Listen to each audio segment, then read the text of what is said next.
बारिश हो रही थी। मामा चिड़िया अपने घर की रसोई में बैठी हलवा बना रही थी कि गौरी भागते हुए रानो के पास आती है। रानो, रानो, जल्दी मेरे साथ चलो। घाटी के पास कबूतर और तोते की लड़ाई हो रही है। मैंने उन दोनों को बहुत रोकने की कोशिश की, लेकिन वे तो मेरी बात ही नहीं सुन रहे। तोता और कबूतर एक दूसरे को बुरी तरह मार रहे हैं।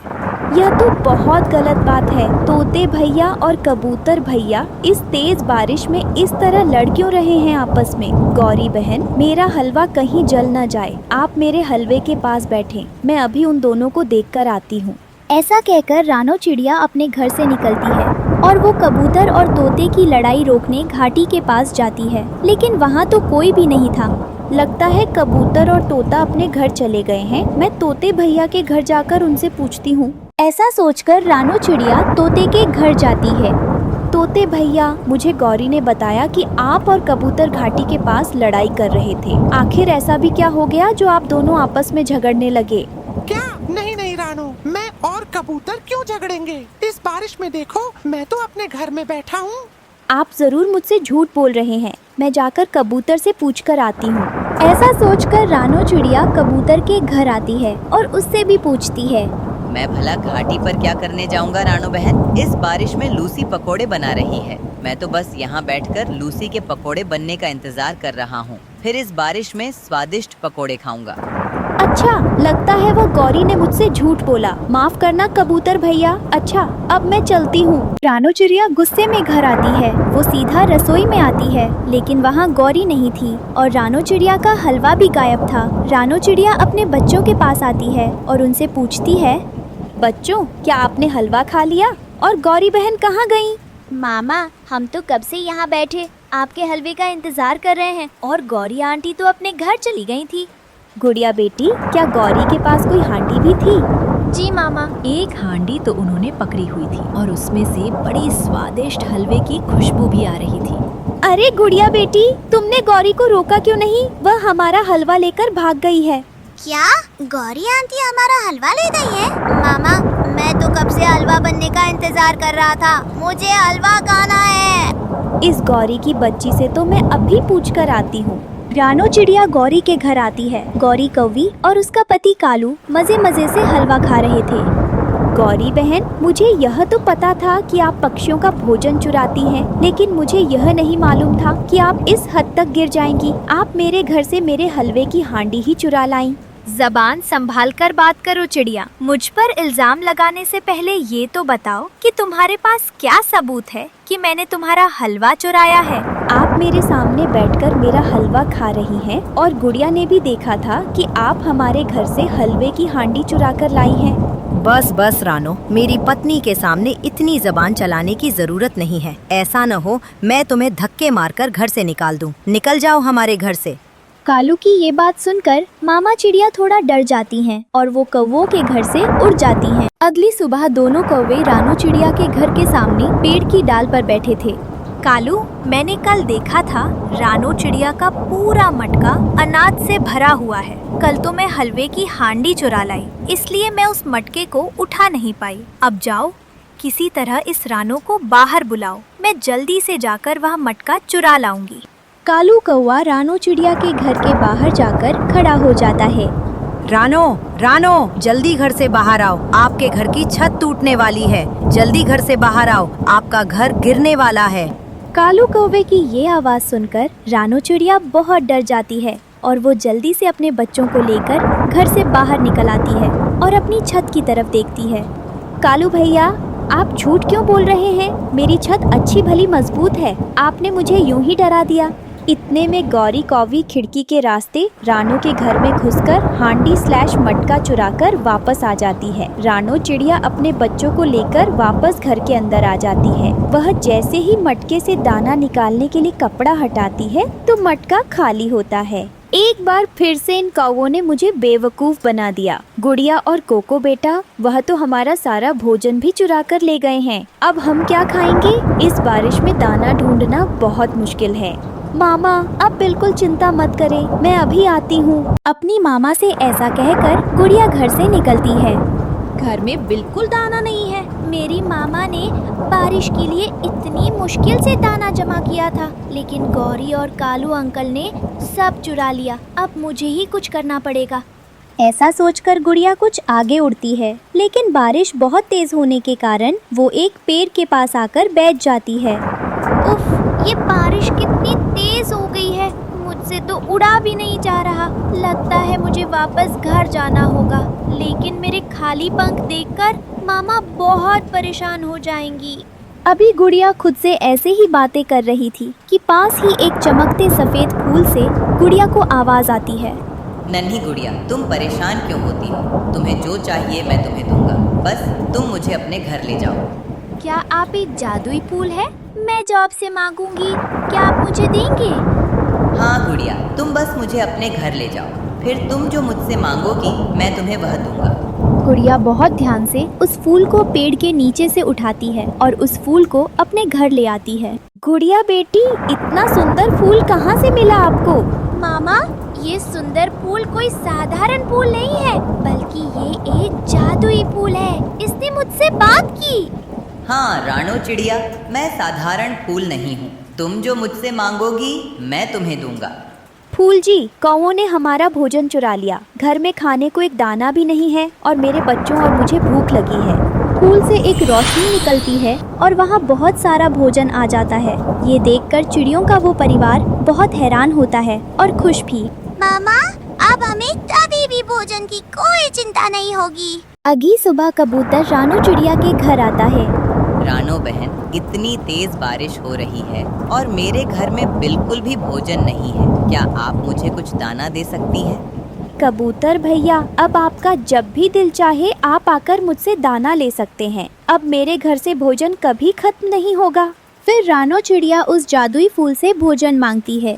एक चमक के साथ वहाँ बहुत सारा दाना आ जाता है। कबूतर खुशी खुशी दाना लेकर अपने घर को जा रहा था कि काले कौवे उसे रोक लेते हैं। ओए कबूतर, तू ये दाना कहाँ से लेकर आ रहा है? रानो चिड़िया के घर में तो अनाज ही नहीं है। यह दाना मुझे जो जादुई फूल रानो चिड़िया के पास है उसने दिया है। अब रानो बहन के घर से कभी अनाज खत्म नहीं होगा, वह हमारी भी मदद करेगी। ऐसा कहकर कबूतर दाने की टोकरी लेकर वहाँ से चला जाता है। कालू, यह हमारे साथ क्या हो गया? हमने उस चिड़िया का सारा भोजन चुराया और उसके हाथ तो जादुई फूल लग गया है। रात हो जाती है। दोनों कौवे खिड़की के रास्ते मामा चिड़िया के घर में घुसते हैं। वे जैसे ही उस फूल को उठाने लगते हैं, फूल दोनों कौवों की खूब पिटाई करने लगता है। रानो चिड़िया उठ जाती है। गौरी और कालू, तुम दोनों दुष्ट अब मेरे घर क्या करने आए हो? वही जो इनकी आदत है रानो, यह फिर से चोरी करने आए थे। फूल दोनों कौवों को उठाकर खिड़की से बाहर पटक देता है। पहले तो मुझे अपने भोजन की चिंता होती थी फूल जी, अब से जब भी कोई चोर कौवा मेरे घर चोरी करने की कोशिश करेगा, आप ऐसे ही उन्हें खूब सबक सिखाना। रानो चिड़िया सुकून के साथ सो जाती हैं। प्यारे दोस्तों, आपको ये कहानी कैसी लगी कमेंट में ज़रूर बताना और इस कहानी को लाइक, अपने दोस्तों के साथ शेयर और चैनल को सब्सक्राइब करना बिल्कुल मत भूलना। आपका धन्यवाद।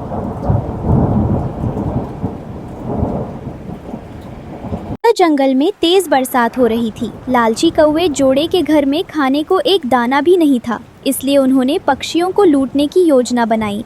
पेट में भूख के मारे दर्द हो रहा है और बरसात है कि थमने का नाम ही नहीं ले रही। तो मैं क्या करूं गोरी? इतनी तेज हवाओं में बाहर जाऊंगा तो मेरे पंख टूट जाएंगे। तुम ही कोई हल निकालो। मेरे पास एक जबरदस्त तरकीब है। मैं बुलबुल को बेवकूफ बनाती हूँ और तुम कबूतर के पास जाओ। हम उन्हें स्वादिष्ट खाने का लालच देंगे और उनका सारा दाना हथिया लेंगे। वाह गोरी वाह, क्या दिमाग पाया है तुमने। बिना मेहनत के खाना मिल जाए तो इससे बड़ी बात क्या होगी। गोरी कौवी उड़ती हुई बुलबुल के घर पहुंची और भीगने का झूठा नाटक करने लगी। बुलबुल बहन, ओ बुलबुल बहन, जल्दी से दरवाजा खोलो, बाहर तूफान आ गया है। अरे गोरी, तुम इस तूफानी बारिश में यहाँ क्या कर रही हो? अंदर आ जाओ, पहले खुद को सुखा लो। बुलबुल, मैं तो सिर्फ तुम्हारी वजह से आई हूँ। मैंने आज अपने घर में गरम मसालेदार और घी से भरपूर खिचड़ी बनाई है। जैसे ही खिचड़ी तैयार हुई, मुझे सबसे पहले तुम्हारी याद आई। खिचड़ी? वाह गोरी, बरसात के इस ठंडे मौसम में गरम गरम और स्वादिष्ट खिचड़ी का नाम सुनकर ही मेरे मुंह में पानी आ गया। हाँ बहन, मैंने सोचा शाम को तुम्हें खिचड़ी की शानदार दावत पर बुलाऊं, लेकिन एक छोटी सी मुसीबत हो गई है। कैसी मुसीबत गोरी? क्या मैं तुम्हारी कुछ मदद कर सकती हूँ? बात यह है कि मेरे पति कालू कौवे को खिचड़ी बिल्कुल पसंद नहीं है। वह खिचड़ी देखकर गुस्सा हो जाते हैं। अगर तुम मुझे थोड़ा सा सूखा दाना दे दो तो मैं कालू को वह दाना खिला दूंगी और शाम को हम सुकून से बैठकर खिचड़ी खाएंगे। अरे बस इतनी सी बात। ये लो, मेरे पास जमा किया हुआ बेहतरीन दाना है, ये तुम ले जाओ और कालू भाई को दे दो। शाम को मैं लाजमी तुम्हारे घर खिचड़ी खाने आऊंगी। दूसरी तरफ कालू कौवा उड़ता हुआ कबूतर के घर पहुंचा और अपनी नायाब चाल चली। कबूतर भाई, ओ कबूतर भाई, जरा बाहर तो आओ, आपके लिए एक बहुत जबरदस्त खबर है। अरे कालू कौए, इस तेज बरसात में तुम बाहर क्या कर रहे हो? क्या सब खैरियत है? खैरियत कैसी भाई, आज तो हमारी लॉटरी निकल आई है। मैं बाग से बहुत ही मीठे, रसदार और नायाब फल लेकर आया हूँ। गोरी घर पर उन फलों को काटकर उनका मजेदार फ्रूट चाट बना रही है। मीठे फल? सच में? यार, घर में सूखा दाना खा खा कर मेरी जबान का स्वाद खराब हो गया था। आज सुबह से ही मेरा दिल कुछ मीठा फल खाने को तड़प रहा था। बस फिर मैं तुम्हें शाम को अपने घर फल की दावत पर बुलाने आया हूँ। लेकिन कबूतर भाई, गोरी का मूड कुछ खराब है। वो कहती है कि वो फल नहीं खाएगी, उसे सूखा दाना चाहिए।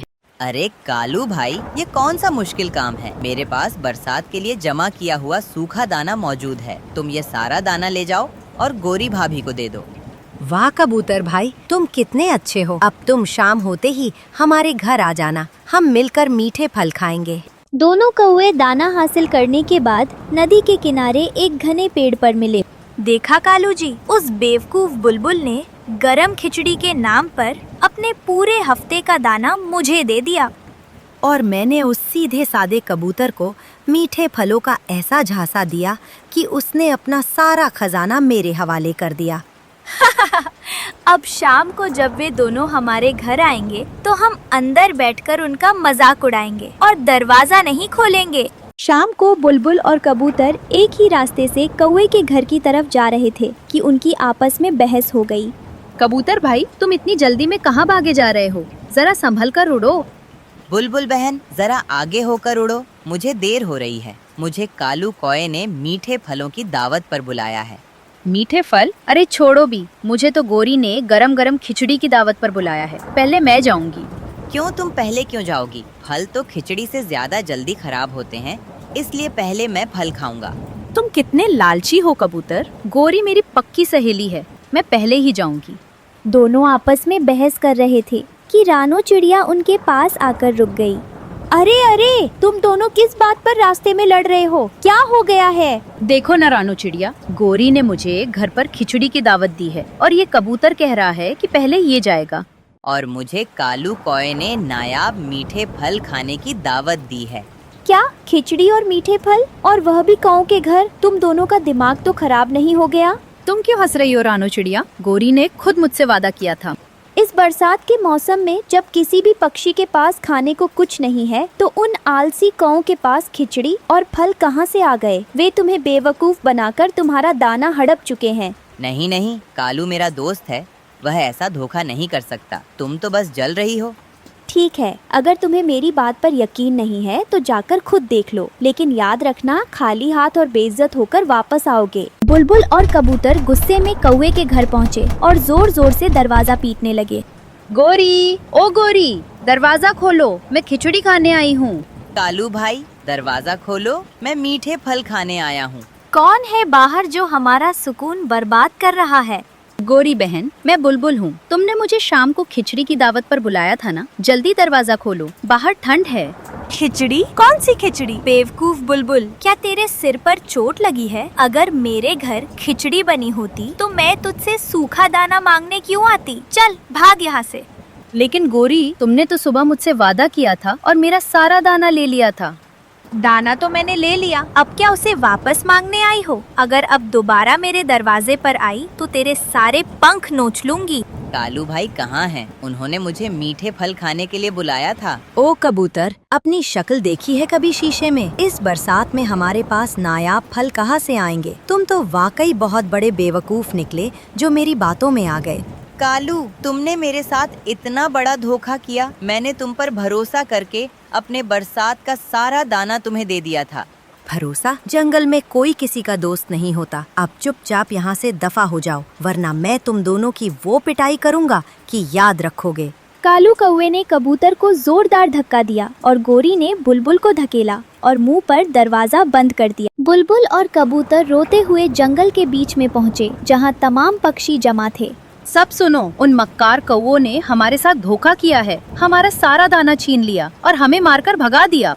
हाँ दोस्तों, उन्होंने हमें खाने का लालच देकर लूट लिया है। हाँ, जंगल में किसी को भी धोखाधड़ी की इजाजत नहीं दी जाएगी। चलो सब मिलकर कौवों के घर चलते हैं। जंगल के तमाम पक्षी, तोता, कबूतर, बुलबुल, चाचा छम छम और रानो चिड़िया गुस्से में कौवे के घर पहुंच गए। कालू कौवे, बाहर निकल, वरना हम तेरा घर तोड़ देंगे। क्या हो गया है तुम सबको? तुम मेरे घर के बाहर शोर क्यों मचा रहे हो? कालू, तूने और तेरी पत्नी ने बुलबुल और कबूतर का दाना धोखे से हड़पा है। चुपचाप उनका दाना वापस करो, वरना हम तुम्हें जंगल से निकाल देंगे। हम कोई दाना वापस नहीं करेंगे। जो दाना हमने खा लिया वह हमारा हो गया। तुम हमारा कुछ नहीं बिगाड़ सकते। गुस्से में आकर तोते, चाचा, छम छम और अन्य पक्षियों ने कालू कौवे और गोरी कौवी पर हमला कर दिया और उनके पंख नोचने शुरू कर दिए। हाय, मर गया, मुझे छोड़ दो, बचाओ। हाय मेरी पीठ, मुझे मत मारो, हम दाना वापस देते हैं। पक्षियों ने कौवों की अच्छी तरह धुनाई की और उनके घर से बचा हुआ दाना निकालकर बुलबुल और कबूतर को वापस कर दिया। कौवे दर्द से कराहते हुए कोने में बैठ गए। देखा दोस्तों, मैंने कहा था ना कि जो दूसरों के साथ धोखा करता है और लालच में पड़ता है, उसका अंजाम हमेशा बुरा होता है। हाँ चिड़िया बहन, आज मुझे समझ आ गया कि लालच बुरी बला है। अगर मैं लालच में ना आती तो मेरी ये हालत ना होती। और मुझे भी सबक मिल गया कि बिना सोचे समझे किसी मक्कार पर भरोसा नहीं करना चाहिए।